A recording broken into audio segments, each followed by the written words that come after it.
Hello, I'm Chris. And I'm Matty.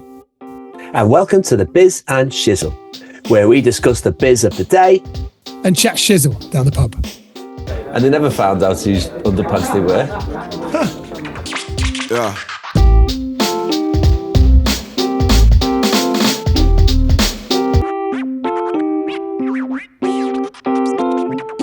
Yeah.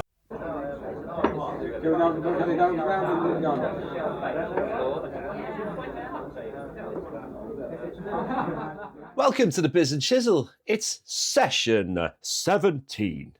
And as always, we are down at the pub just on the last Friday of the month, having a little bit of a rinky-dink and also just chatting about the day. But I don't do this on my own, do I? I've also got my amazing co-host, Matty Seamless. Well, happy days, good to be here. How rude of me. My name's Chris Hashtakani, of course, but we're not the only people in the pub. There's also our rather grumpy landlord, Mr. Harry Piles. How's it going, Harry? Who's counting the bin faces? Great stuff. And so obviously, you know, we have no idea what day it is. So, Harry, can you fill us in on what date of the month we are in? It's the 31st of July, you glass. Oh, right on the end of the month. Look at that, last day of the month. And you know what? It's a lovely date, that. I'm very happy about it. So how are you doing, Matt? What have you got? Any life updates? Yeah.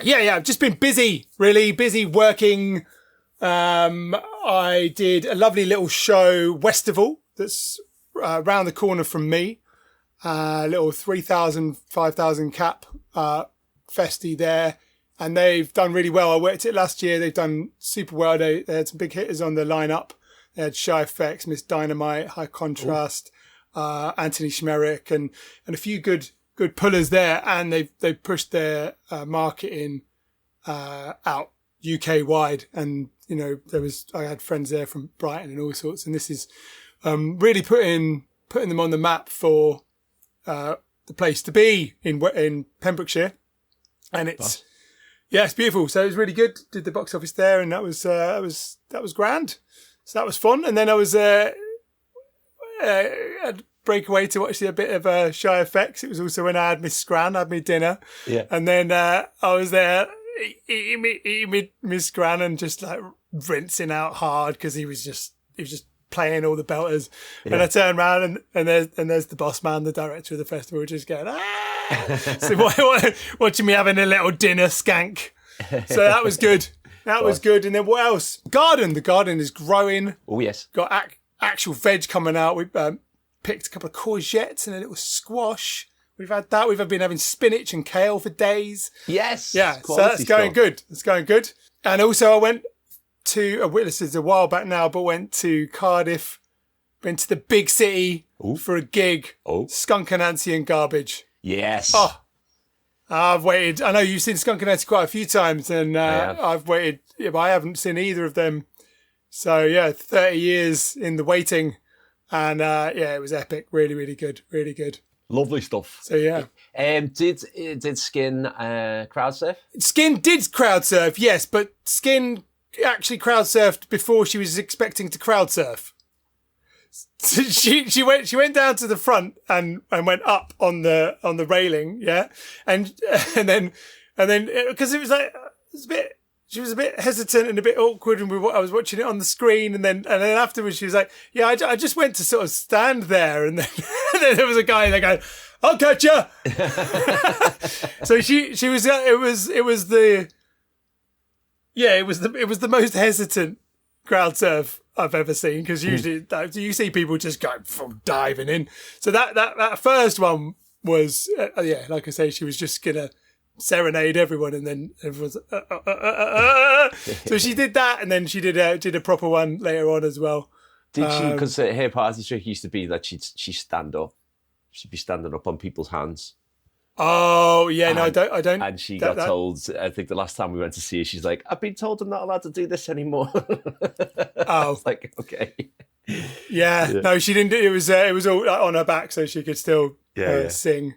She also created a mosh pit just got the women around, and then it's a bit awkward because one of the women kept like touching her, and she was just like, "Yeah, get off, love." Like, and then like, is that? So yeah, but no, it was super, super, super good. She's one of my absolute. Well, she's my heroine. Like she's great. Play up. Yeah, she was great, and then Garbage were good as well, really good, and both Skin and Shirley Manson spoke with quite a lot of emotion in their voice about the connection that they and the two bands and they've made on this tour. So yeah, really, really good. And Cardiff Castle as a venue, ooh, yeah, it's good. It's really good, and that was good for the bands as well. So yeah, that was good. I think you've had enough, mate. Well, I've got end of term vibes. It's great because I've just been travelling all over the country and trains are generally shit. So like I don't think I've actually been on a train that's run on time in the whole year. So it's just been, thankfully, I travelled down to London like last week or the week before, and it was just like this is my last trip down south for a really long time, and it was just felt really weird because I'm literally going to be northern based until like October, which is crazy. And I must have gone through London like 100 times this year, and none of the trains run on time. Like it's frustrating. Interesting. Maybe it's like because that was sort of the case before they started privatising things, wasn't it? Now, British Rail was always late, and it was one of the things that was said. So I wonder if we've come full circle now, and the privatised train companies have got to the level where they now need to be privatised. It's nationalised. Yeah, and I think that's probably what's go back happen, again. To be honest, but yeah, that's me. I've got a big event coming up next week, which is the Threshold Was Here, which is our 15-year anniversary sort of reunion gig at District. That's tomorrow. Obviously. Not on the day this comes out. That's tomorrow. On this day, tomorrow. We do this live on the day, don't we? So yeah, we absolutely do. We do. I don't think I believe you. We've got a DeLorean. Yeah, we have, and we just pop back and do some photo retouching. Have you been watching anything? Because I haven't. Again, I've been off not watching many new films. I rewatched a couple of favourites. I rewatched Black Klansman, wonderful film. Rewatched Wonka, which is, I love like all three Wonkas. I just think are great. Triple Wonka. But also Kyra and I were watching this really cool thing called Knife Edge, Chasing Michelin Stars, and it's all about different cities where restaurants are trying to get a star or get 2 stars or some cases 3 stars. So that was really good. Kind of a foodie thing. But in other news, I haven't rewatched it yet, but I managed to find the 1995 controversial Larry Clark film Kids on DVD. And so that's just come last week, but I haven't watched it yet. That's starring Leo Fitzpatrick, Justin Pierce, Chloe Sevigny, and Rosario Dawson. It's obviously from the past. It's got a sort of 7.1 or something on IMDb. 7.1 on the Richter scale. Yeah, quite a low rating. 7.1 on the Rotten Tommies. On the Rotten Tommies, about 47% on Rotten Tommies. Yeah, so that's why it's such a flux, isn't it? 63%. But yeah, I'm gonna go into that and see if go it's into it. Remember, yeah. Well, what we got at the minute, we got Chris Nolan's The Odyssey tearing up the box office, and then. Yeah, I saw an interesting piece because obviously he is. It's all on set. It's all practical effects. It's all real, old school filmmaking. Whereas it'll be interesting how the Marvel whole like Avengers sort of thing is trying to reboot itself. Coming out of remember like. Few years back when it was on the thing, it was superhero movies everywhere, and then the Avengers thing kind of stopped, and then they've kind of like they haven't really found their way on that yet. But there was a really interesting take about the type of filmmaking because they're those sorts of films that will be using Disney stuff will be using a lot of green screen stuff. So it's like the actors are actually Obviously they don't look like they do in the film because that's all CGI. So they're just wearing the dot suits, and they're in a studio with nothing to actually sort of see.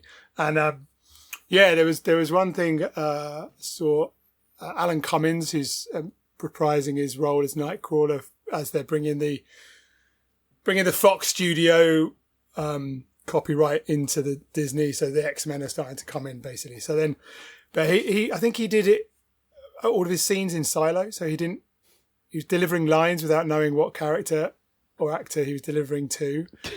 Can you imagine that? Like as a former actor yourself, imagine acting to nobody. Well, I think the only thing I could compare it to really is the first time I did a radio show, which you'd appreciate as well. You know, the first time I did the radio show, and I said something that I thought was funny, and like I realised just at that very moment, it's like, oh yeah, you don't get a reaction here. You know what I mean? Right. Like, it was so weird. We had that when in lockdown, and we started doing some sets and stuff, but then there was no feedback. It was really difficult. If you weren't feeling it, there was no crowd to soak up off. And then I think the way you did it was the answer to that. It was doing a Zoom room so you can actually see people dancing, and that's what we were lacking. But Disco Quarantino was Disco Quarantino. Yeah, it was in this very room actually. Yeah, it was quality.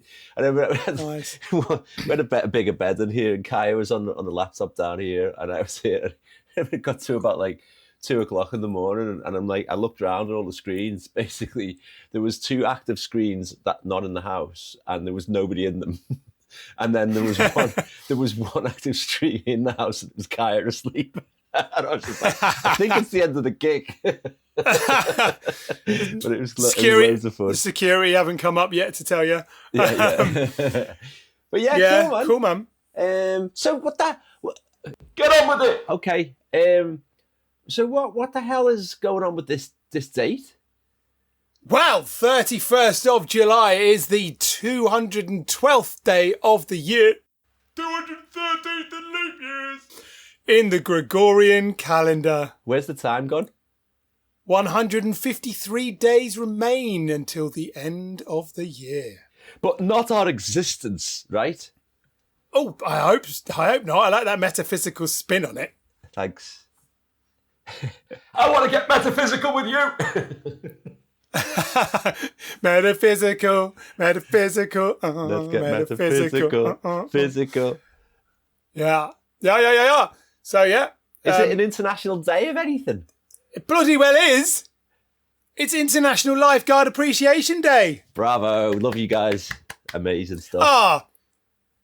That's a shame. Yesterday I was wearing red shorts and red t-shirt, and I was looking dead Baywatchy.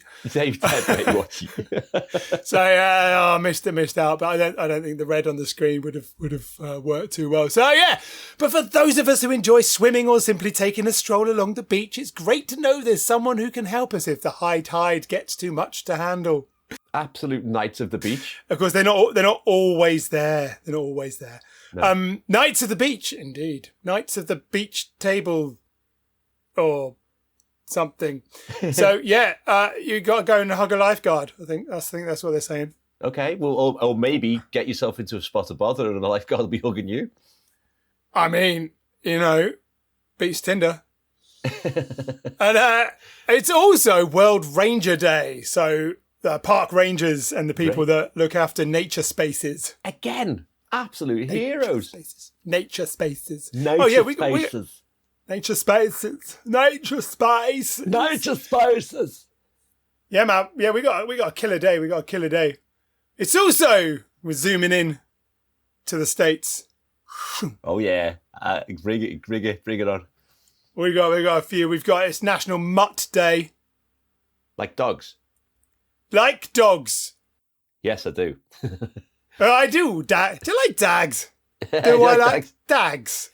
Oh yeah, I like dags. Specifically, it is National Mutt Day. So specifically, that means mixed breed dogs. So not purebreds, but mixed breed, mixed temperaments. I've got two mutts. They are breed adjacent. Sammy's two terrier types, and and Rocco is two herding dog types. But happy them day. It's also so happy them day. Oh, which order do we do these in? It's National Avocado Day. Oh, do you avocado? I do, yeah. White one. That's how I get around places. It's National Get Gnarly Day. Oh, love that. Let's go. Oh, good connection with the old Coast Guard. Lifeguard. Yeah. Exactly. Lifeguards. Oh, the lifeguards could be the surfers. Who knows? Yeah. Could be the same. It is National Raspberry Cake Day. Of course it is. I don't think they've ever had a raspberry cake. No, yeah, specifically cake. It's the picture here is a sponge cake with raspberries in it, which doesn't really come across that often. That's it for me wife, that, because she's allergic to strawberries. Well, there we are. Get a pavlova in. Fine. But then she doesn't really like cake, so. Well. Tough. She likes hake. Hake. Fish cake. Yeah. Fish cake. Fish cake. What else is it? It's also, I'm not sure where this ranks with lifeguard and rangers, but it's also System Administrator Appreciation Day. Where would we be without them? Nowadays, in a space with more than one router, yeah, you're going to need that in any office space or anything like that. No, yeah, you're going to need them. Yeah, but only today. And then only today. The final one is National Talk in an Elevator Day. Well, there you go. I teach my students to have an elevator pitch. We go. Maybe this is the time to get in there and just do their pitch on the day when you're going to talk in an elevator. That's it. Pitch in an elevator. Much more popular than National Fart in an Elevator Day. Oh, yeah. No, yeah. That's not a god day. That's 365 days to not do that. Is there a birthday band? Is there a birthday band? There is. It's a little one. There's not actually that many. Not many birthdays, but we got. It's musically pretty interesting. We've got 2 drummers, 2 vocalists, and 1 DJ producer. 5 piece. So I think we can make this work. We've got the drummers, REM drummer Bill Berry. He was born. Right. And Coldplay's drummer, Will Champion, was born. So. Okay. Pretty, soft rocky, but like grungy. I'd say pretty sort of, standard beat on that. So we got like maybe 4 to the 4. Yeah. But the drumming automatically for the people is superb. Oh, all of it's good. Yeah. And then up front, we've got Lil Uzi Vert, the rapper. Okay. Yeah. And Jim Core of the Cause. So how's that working? We're not sure, but maybe it hasn't got enough. So maybe we probably need some samples and some remixes, and we need someone who can put all that together and make absolute bangers. Yeah. It's only bloody Fatboy Slim's birthday, isn't it? Hey, happy birthday, the big guy. That's amazing. Quality stuff. Norman Cook himself. Oh, what a genius. Absolute genius. Yeah. So he was born on this day. We were literally talking about how, the other day, just about how the House Martins produced, Paul Heaton and Norman Cook, and the directions they went in was so different from each other. Yeah. It's but both genius, like. It's like, I love it, and it's the sampling on You Come a Long Way, Baby is just at next level. But he started that with Beats International, Don't Be Good to Me. Don't Be Good to Me. Sampling and that is unreal. So it's what a pioneer, absolute dude, and also he's pretty beat right on as well. So yeah, nice. He's also he's a lovely guy. He often he camps in the northwest corner of Glastonbury, Silverhaze ways. So I've come across him a few times. He's a good lad, and of course he was the bassist in the House Martins, which is something that is lacking from this band currently. So he'd be laying down the bass and also bringing the samples and then revamping. Because if anyone's going to take it up a level, it's going to be that boy. Awesome.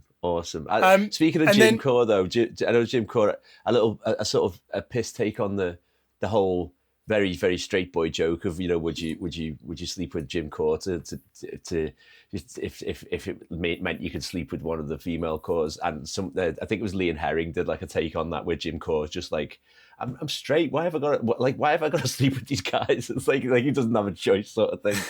And it was yeah. No, nobody's really straight, especially the people that think they're straight. True that. That's my take. There's something else. Oh, what is Norman Cook's middle name? Bartholomew. You got the vibe is right. Montgomery. Less syllables. Oh. Jeremiah. Jeremiah. No, Quentin. Norman Quentin Cook. Great name. Love the name Quentin. Maybe you think of Quentin Blake, the great, the amazing illustrator of Roald Dahl's books. Yes, indeed, and not Quentin Tarantino. No, unfortunately. He would have illustrated Roald Dahl's books in a bit of a different way, wouldn't he? Yeah. Blood splatters everywhere. Yeah. Last tickets. Meat raffles in 10 minutes.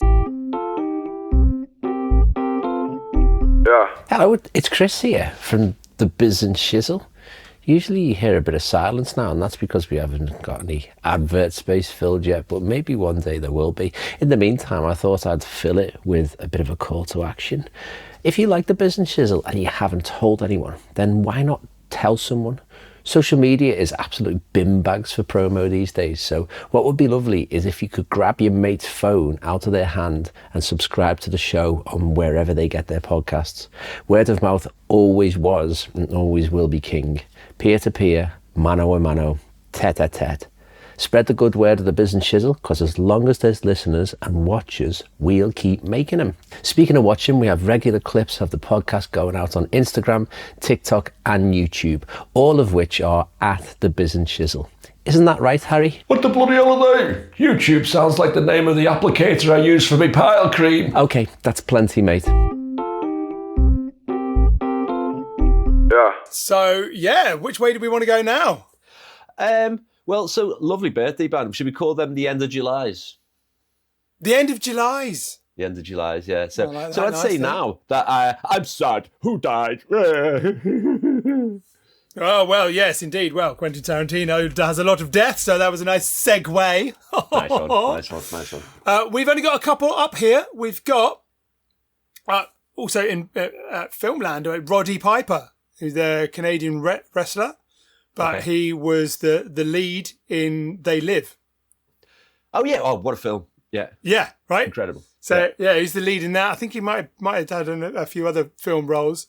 But that's it's a big death day. Happy death day, Roddy. Need to And do, then, need to do a bit of John Carpenter marathon at some point if I get the time.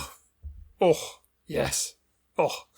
And then the other guy, it's Harold Prince, who is a Broadway producer and director who received more Tony Awards than anyone else in history. Hey, the Tonys. Oh, they Tony. I thought a Tony. Another Tony. Here's a Tony. Have a Tony. All the Tonys. Harold Prince. He's like, he's Oh, royalty. Prince, it's him and all his Tonys.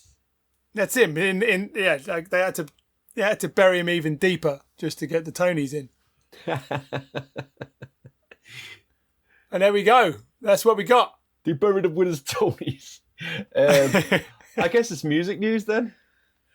Music news. Music news. Music Music news, news. music Music news, news. Music music news.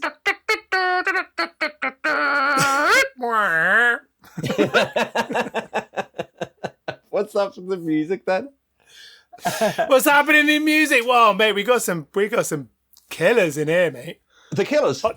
No, not the Killers. We've got better than that. We've got 1964. We're going back to first. Beatles. Martha and the Vandellas Oh yes. released the original song, which was later covered by Van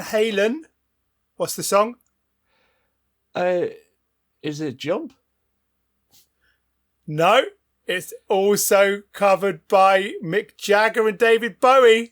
Oh, Dancing in the Street. Dancing in the Street. The original Dancing in the Street was recorded on this day. Quality. What a song. Wait, no, sorry. Not recorded. Released. Released. My bad. Released. Released I into didn't the actually world. know Van Halen did it. I didn't either. That's why I quizzed you on it. But yeah, I mean the Bowie Jagger one's pretty cringe, right?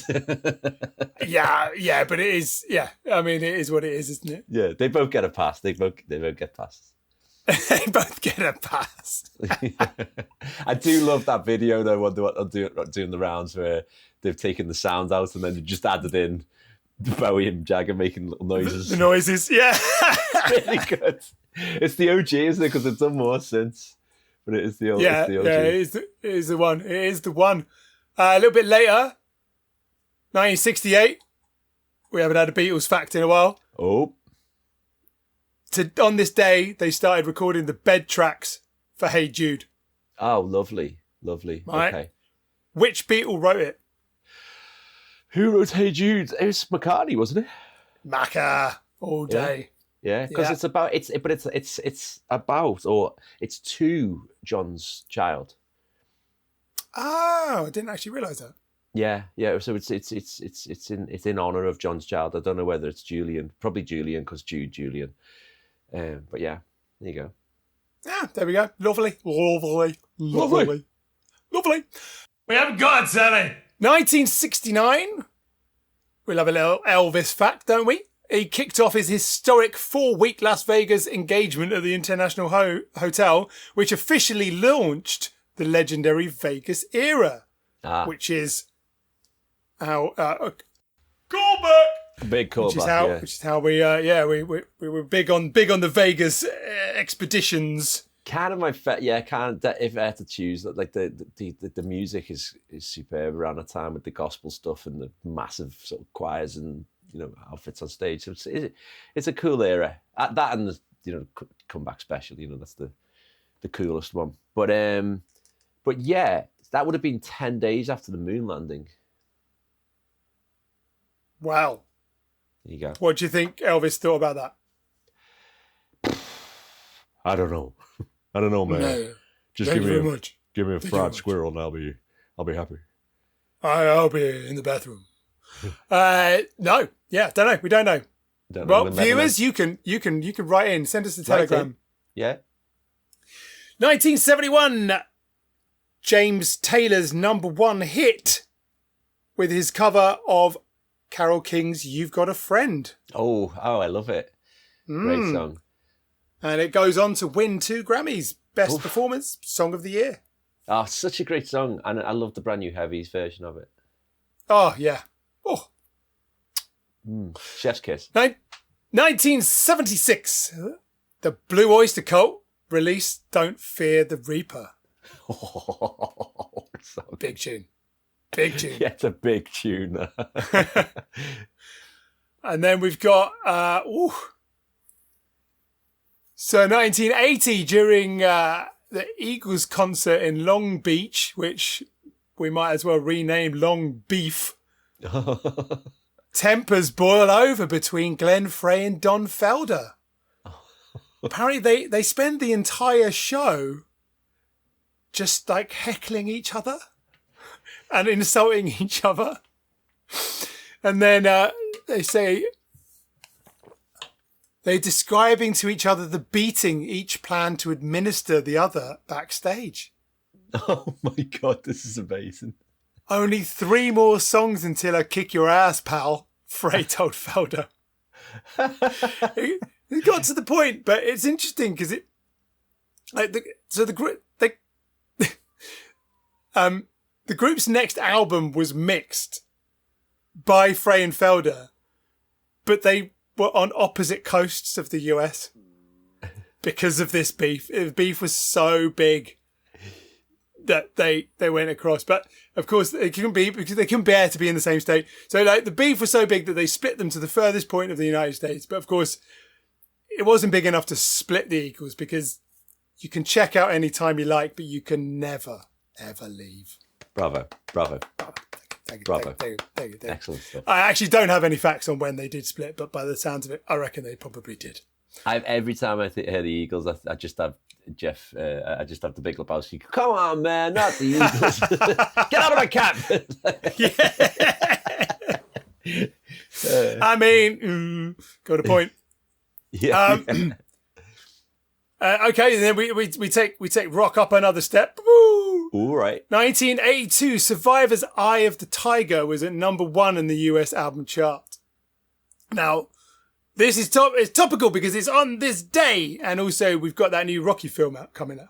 Or is it out? Yeah. Is it out? Yeah. I don't know. And, It might be by today.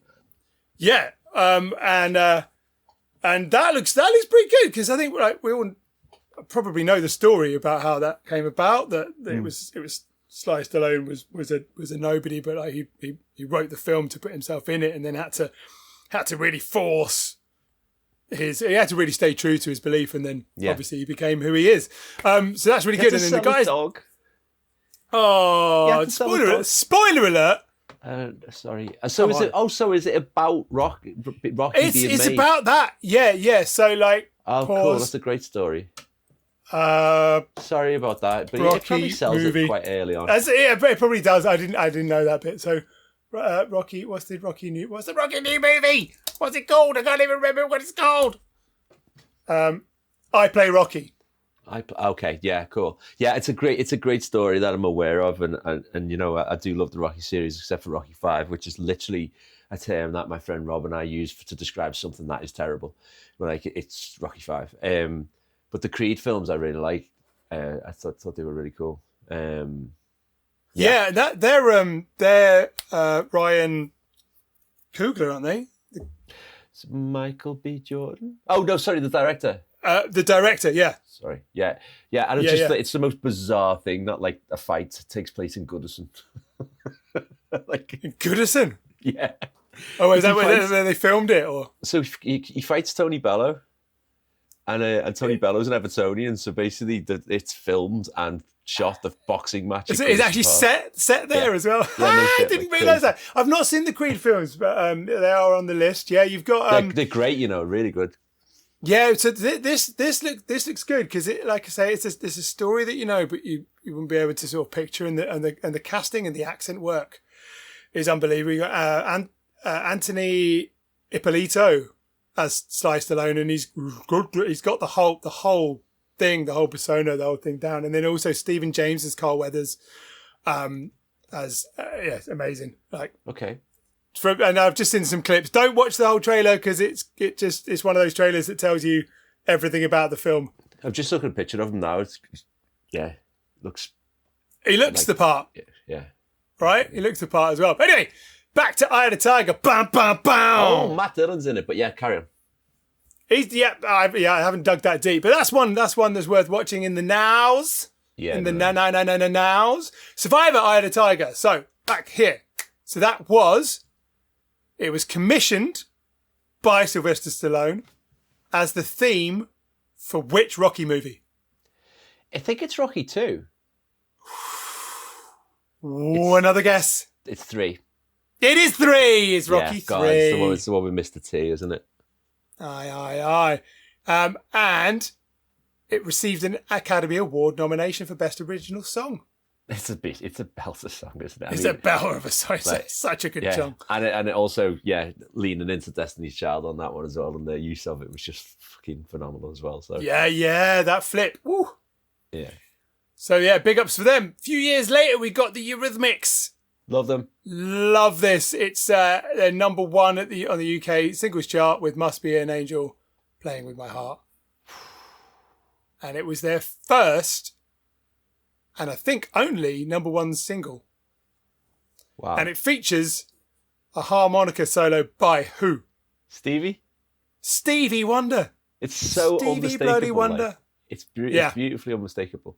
It's great. He's got such a style on harmonica that you just know it's him immediately. Like, it's crazy. Like, because harmonica's a pretty standard piece of sort of kit, isn't it? Right? You know, Bob Dylan's doing it, like whatever, but like there's no one plays like Stevie. It's crazy. Correct. Yeah, I agree. I concur. I concur. I couldn't care less. I couldn't care less. You couldn't care less. 1999. We got some debut action over as well coming in. We got like 1999. We got Christina Aguilera's first number one single. But to be fair, I don't know how many singles she had before this, because this is when she popped up on the map. What was her first number one single? It was Genie in a Bottle, wasn't it? It was indeed. Yeah, another tune and a half. Like it is, yeah. I was always admittedly a little bit more Christina than Britney. I mean, yeah. Still am.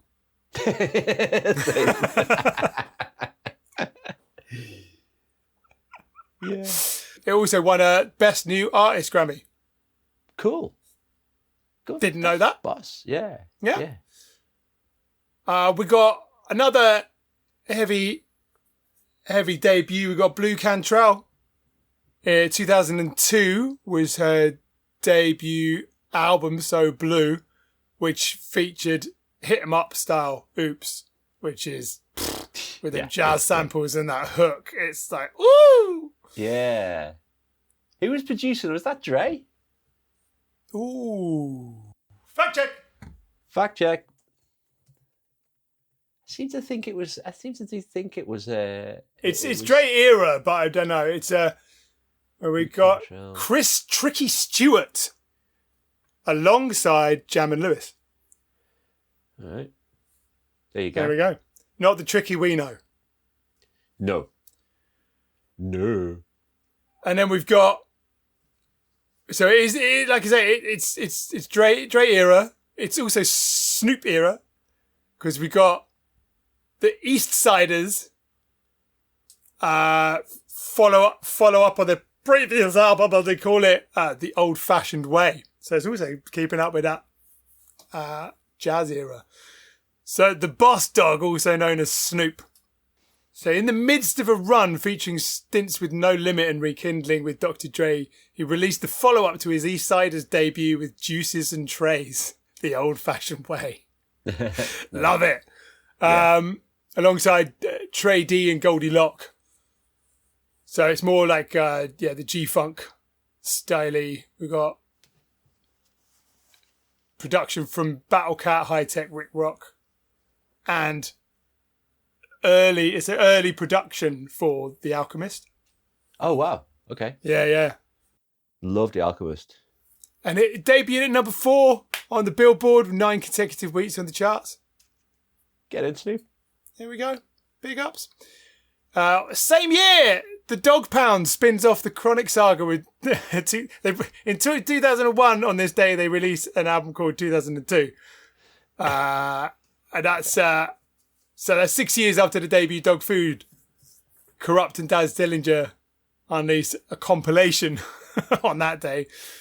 So we're Snoop adjacent. And we've got also 2001, big day for hip hop. Slightly different. Rush Hour 2, it's the soundtrack, is released, which, but on that is Area Codes by Ludacris and Nate Dogg, which is like, obviously of its time. Of its time, yes. Its time, but also can't deny that is a big tune. Yeah. And also on that soundtrack, you got Method Man, Teddy Riley, Jill Scott, Drew Hill, and Snoop Dogg. Yeah. So that closes out the Snoopy Dogg track section. That closes out that Snoopy. That closes out the Snoopy Dogg track. And there we go, somewhere a little bit different. 2004, and this day. Simon and Garfunkel close out the European leg of their second reunion tour by performing a free concert at Rome's Colosseum in front of 600,000 fans. What?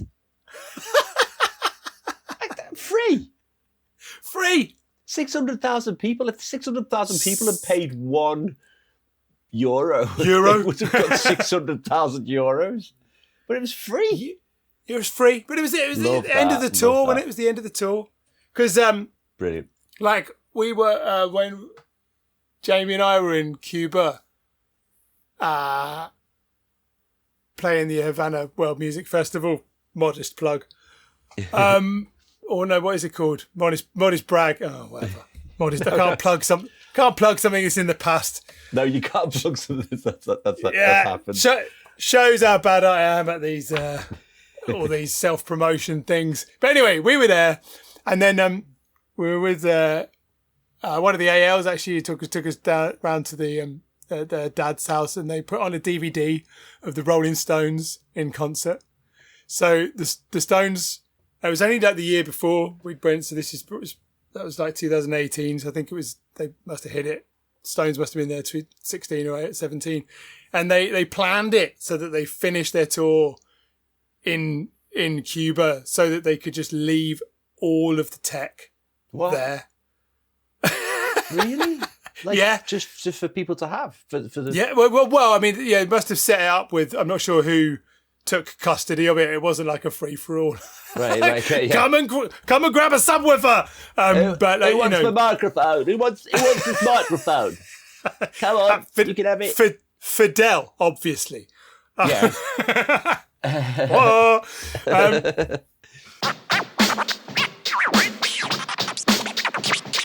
Yeah. Yeah.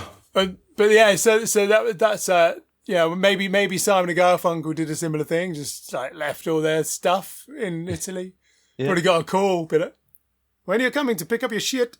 Pavarotti asking. When are you coming to pick up your shit? Imagine that! What a cameo that could have been. I know, right? Bridge over troubled water, as done by Luciano Pavarotti. Ooh, fire! That'd be the bomb at the Colosseum. Yeah. Colosseum. Sorry, I had a slip of the tongue there. There was a venue at Secret Garden Party run by Bearded Kitten called the Colosseum. And it was a big stack of like hay bales that was like created into a castle, and it was definitely very silly. Okie dokie, rightio. What else we got? Flipping on a few years, 2007. Sean Kingston, we've definitely mentioned him in a show before, but he released maybe he releases his eponymous debut album, which includes the Beautiful Girls smash hit, which is also big tune vibes. So we've got some heavy hitting tune releases. Telling you, it's a good playlist. It's a good playlist. This. It's a good playlist. 2007, Common releases Finding Forever, 7th studio album. I'm actually not familiar with that one. Me either. And I'm not super familiar with our next artist, whereas you are. 2012, Kendrick Lamar releases Swimming Pools Drank. Okay. As a single, which is technically the second, but it's like the lead single of Good Kid, Mad City. Yeah. Which was obviously flame point. Big moment there, like Section 80 and then into Good Kid. And then, obviously Pimp just changed everything because he changed everything. And all his friends were like, this is not the hip hop that we want you to do. And he was like, well, this is the hip hop I want to do. So. And then, so what else we got? Also, same year. Another big concert brag. We got Helsinki Olympic Stadium in Finland's capital city sees the boss, Bruce Springsteen, who plays his longest concert ever, clocking in at 4 hours, 6 minutes. Did he pre-warn the event staff? That's what I want to know. Yeah, that's it. I like it when you do, he played for hours and blah, blah, blah. And I'm like, look, but did people in work who wanted to go home? Yeah. I think you're good. I think you're good. If he's carrying on, as long as people are buying, you get the the venue owners are going to be like, keep it going. Yeah, he gets a pass. Like Bowen Jagger, the boss, they get passes. There we go. We got 2020. Alanis Morissette releases her 9th studio album. such pretty forks in the road when all you wanted was a spoon. I must admit, I haven't listened to much Alanis post The Boom. Jagged Little Pill. I mean, I'm not sure what I was on then, but yeah. So her Glastonbury set was fucking great. Like, Was it? But yeah, I think it's because she's mostly stuck to Jagged Little Pill. But like, I'm sure she's done amazing work. It's just one of those things where I was like, you know, I kind of stopped at that first album and didn't really. And there's so many acts where I've done that. They've probably produced incredible music, but I'm like, I don't. Yeah, right. I mean, there's similar, I guess, Glastonbury tale. I went into Paul Simon, Go Back, was playing. And I went in and I actually found my mate. This is like 2000. No, I can't even remember what year it is. Too many years. I went in, found my mates, and I was like, oh yeah, found you, right? Yeah. And then they were leaving. Because he played like 5 tunes and they didn't recognise any of them. They left. They wanted to hear Graceland. They left. And literally, like one tune after they left, he played Call Me Al. And then hit like bang, bang, bang, loads of Graceland. And I was like, oh my God. So, you know, you just got to stick with it, man. Stick with it. I know we've said this before, but you know, it does hold, Graceland does hold a special place in our hearts because of that taxi ride to the airport in Malawi. Wow, yeah, when there had been a lot, I mean, highs and lows and, I mean, near-death experiences. Yeah. And the guy was just like, guys, okay, we're just like 4 o'clock in the morning or something. We were like, yeah, we're good. And they just popped the tape in. Opening bar and the boy in the bubble was just like, oh, wow. And I'm literally just looking out the window, like, you know, women carrying the stuff on their heads and like the beautiful sunrise happening. I think all 4 of us were just crying in that taxi. Like it was wild having that sort of experience on the way out of a culture, because it's often when you come back into your back home, isn't it, that you have like a car crash of cultural realization. That it's like if you've been to India and you go to India, spend a bit of time in India, come back, you're like, why the fuck do we do everything like this? And it's like, you know, but actually having that opportunity to start processing the differences in the way of life and those things before, in the taxi ride on the way home is, it was a big metaphysical moment. Metacal back. Cool. And then I guess actually one other thing I'm gonna also call back to Secret Garden Party experience of going to see DJ Shadow, and that was one of those where you come in, the tent's packed, and then he starts off, he's not playing anything anyone knows, and it starts and it settles down, people leave, and it settles down to a comfortable full.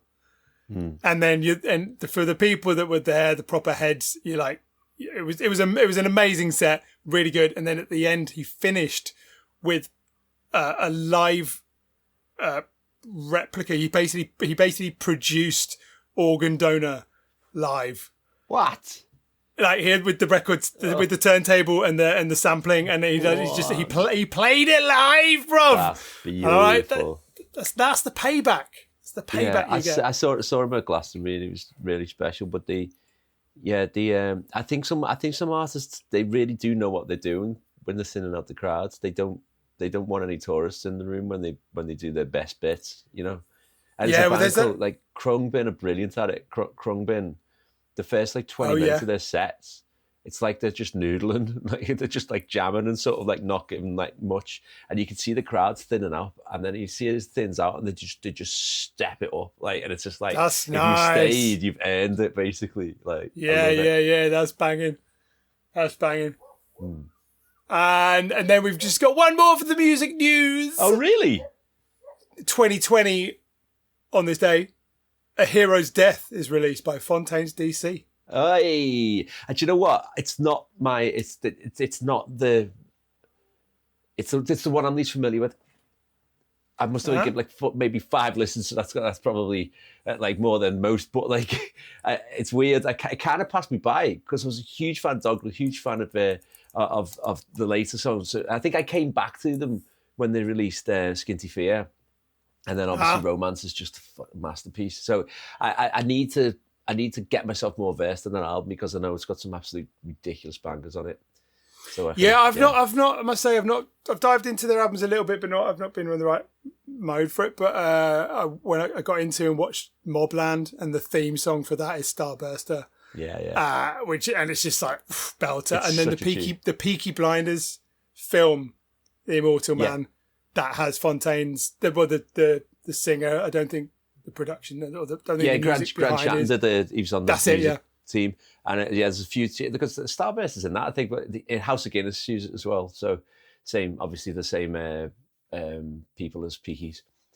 So for the first episode of House of Guinness, they used Starburst. It must be one of the most synced tracks of the last couple of years, without a doubt. But it is just so bloody syncable, isn't it? Like it is. But then of course the Immortal Man. It's the cover of Angel, Massive Attack that has his vocals on it, and it's like that. And I mean they use Teardrop as well, and it's like, oh my god. Which is a beautiful cover.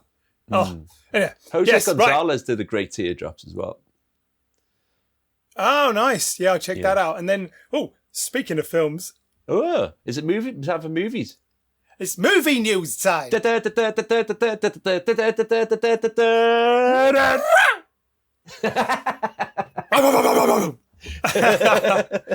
So, we've just got releases.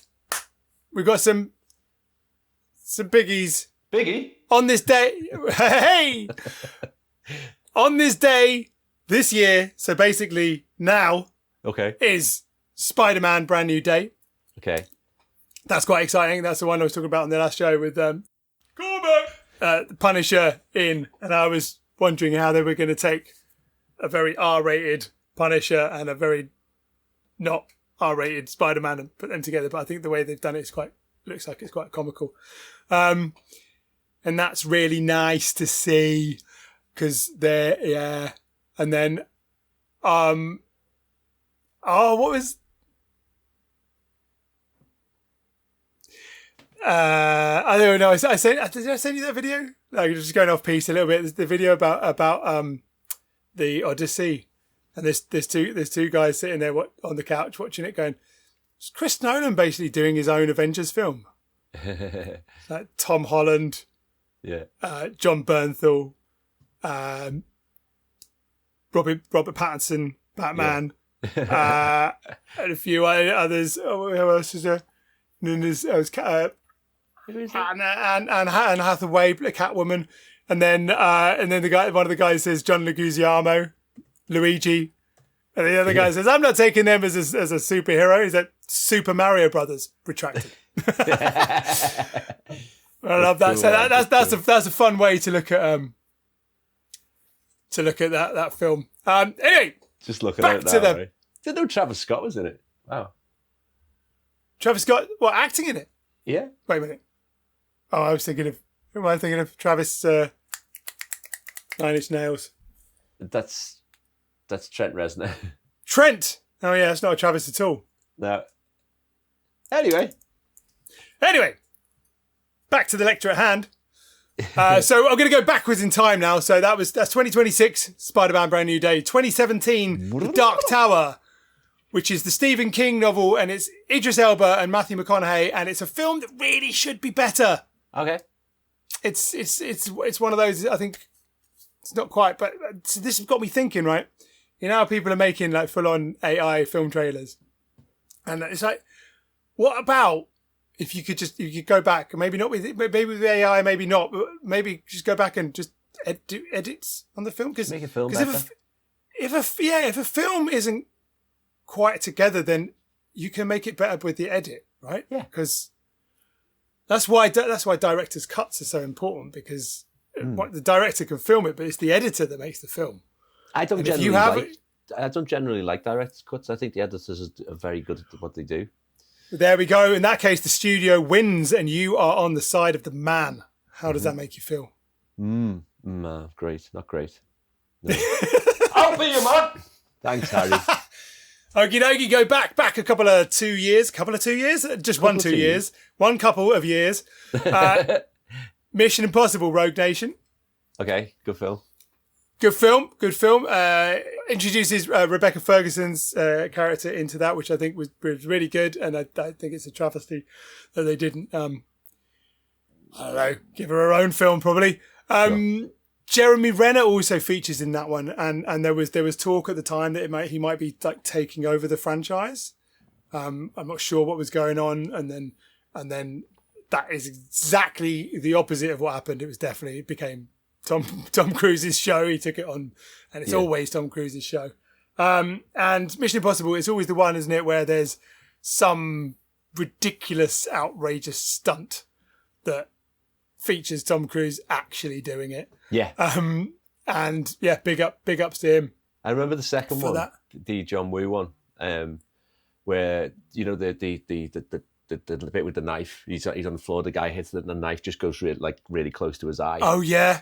That was basically on a crane with a cable, and the cable it was measured to perfection. So there's no special effects used whatsoever. He just knew, and Tom Cruise is like to the guy, "No, you need to go full power with this. You need to go full power. Don't worry, it'll hold." And so he just like their eye open. It's like, are you kidding me? The man is insane. Like, it's just ridiculous. Yeah. Full bore. That's doing it. What else we got? And then we've got like nothing really for a while. We go back to 1992. All right. Death Becomes Her. Oh, what a film! Yeah, that was a funny film. I remember watching it at the time. I have not revisited that. Bruce Willis in a funny old role. Yeah, that's a funny one. And then go back another year. Definite funny film. Hot Shots. Oh yeah, it's Val Kilmer, isn't it? Is he in there? I'm pretty sure it's Val Kilmer. Hot Shots. Yeah, amazing. Let me just double and check. Then let's do that. Oh no, it's Charlie Sheen. You know what I'm thinking of? Is another one. There was another film with him, and it was one of those. It was a spoof as well, but I can't remember what it was called. Yeah, I don't think he would get away with that. Hey, I want you to be in a parody of your own film. Top Secret. Okay, Top Secret. Yeah, 1984. Yeah, parodies Elvis Presley musicals and the Cold War spy films. Well, there we go. Yeah, but yeah, anyway, Hot Shots, very funny. Hot Shots, very funny. And then we go back a few more years. 1987. I love this. We're going back in time. It's great. Right. That's because, in my opinion, the better ones are here. And that's why. It's 1987 saw The Lost Boys. Oh, God. Do you know the theme tune? You know that I shall not fall. Like Cry Little Sister, it's called, right? There's a YouTube video of the making of that song. I implore you all to watch it. Like it made the film because it's not just a theme; it's signature throughout. So that song basically is in and out of the whole film. It's just beautiful. Oh yeah, nice. Yes, I love that. Yeah. There's something else. Just Google, making of that Cry Little Sister. It's wonderful. Right. Yeah. We'll do. And The Lost Boys. That is one. It's one to see at the cinema. Yeah. Okay. This is a safety warning. You got to see it at the cinema and not invite them into your home rental. Good shout. Yeah. Good shout. Garlic doesn't work. Garlic does not work. No. But that's it. Is that it? I was gonna segue onto the finisher, but we need like the finisher bit first, don't we? Come on. Have you got homes to go to? Oh, all right. Yeah. All right, Harry. Yeah. Sound. Yeah. We have been here for quite a long time. So yeah, it's probably best that we move on. Have you got a fancy fact for us though? Well, yeah, I've got a little bit here. So I'm glad you asked. But let's have a little tot. Let's have a little tot of the black stuff. Oh yeah. Rum is the theme. We've got a couple of factoids in here. I wanted to big up Castro, Fidel. Excellent. Because today, on this day, July 31st, 2006, was the day that Fidel Castro officially passed, or started to pass his presidency over to his brother Raul. And there was a two-year period of exchange. Yeah, so that's the one thing. Over. Yeah, and rum, because Cuban rum, and then that's the link. And then also, so this is also Black Tot Day, okay, which is the day that commemorates the fact that the Royal Navy used to carry on board every single vessel enough rum for everybody on board. It was heavily diluted, often known as grog. Oh, and then grog. It eventually got cut down to a neat like 70 milliliters of 54.5 ABV rum. So Navy ships were carrying aboard enough rum for everybody on board from 1655 until when? I don't know, 1994 or something. It's before we were born, but not by long. Okay, 75. Lower. 72. Oh, 1970. Oh, right. But like 260 years or something. That's amazing. And then that is Black Tot Day since July 31st, 1970, to commemorate the fact that rum. Black Tot Day. Look at that. And so, yeah, when shall we three meet again? It looks like it's going to be a Friday, the 28th of August, which is interesting that we're going to meet them, because that's the day I'm traveling to Berlin. Oh, modest brag, modest plug. Well, who knows? We don't know anymore. We just don't know anymore. But yeah, so but when we meet again, of course, we will both be a little bit older. Cheers, Matt. Nice one, lad.